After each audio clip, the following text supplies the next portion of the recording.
నెల్లూరు జిల్లా వింజమూరులోని YR junior college ప్రాంగణంలో శంకర నేత్రాలయ కంటి వైద్య శిబిరాన్ని ఏర్పాటు చేశారు.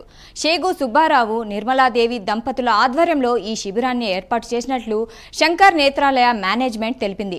ఈ కార్యక్రమానికి ఉదయగిరి ఎమ్మెల్యే కాకర్ల సురేష్ హాజరై జ్యోతి ప్రజ్వలన చేశారు. ఉదయగిరి నియోజకవర్గంలో పేదలకు వైద్యం అందించడం ఎంతో శుభ పరిణామమని ఎమ్మెల్యే అన్నారు.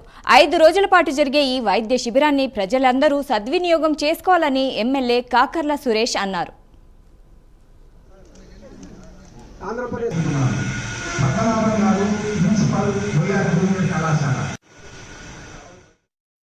శంకర్ నేత్రాలయ ఐ క్యాంప్ అనేది దాదాపుగా వాళ్ళు ఆంధ్రప్రదేశ్ అంతా కూడా, తెలంగాణ కానీ తెలుగు రాష్ట్రాల్లో 2 చోట్ల కూడా వాళ్ళు ఐ క్యాంప్స్ నిర్వహిస్తూ ఉంటారు.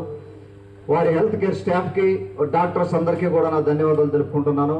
ముఖ్యంగా ఉదయగిరి నియోజకవర్గం దాదాపుగా రూరల్ ఏరియా ఉన్న నియోజకవర్గంలో 8 మండలాల నియోజకవర్గంలో మీరు వచ్చి క్యాంపులు పెట్టడం, అలాంటి దానికి ఇక్కడి నుంచి బయటికి వెళ్ళి సెటిల్ అయిన ఎన్ఆర్ఐలు అవ్వచ్చు, 4 రూపాయలు సంపాదించుకున్న ప్రతి వారు కూడా ఎంతో కొంత మన ఉదయగిరి నియోజకవర్గానికి చేస్తూ ఉన్నారు.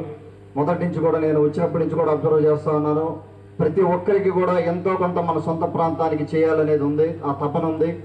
అలాగే వారు దంపతులు ఈరోజు చూపెట్టిన చొరవ మనవడి ద్వారా ఈ కార్యక్రమం చేయడం అనేది చాలా గొప్ప విషయం. వింజమూరులో వారికి నా కృతజ్ఞతలు, అభినందనలు తెలుపుకుంటా ఉన్నారు.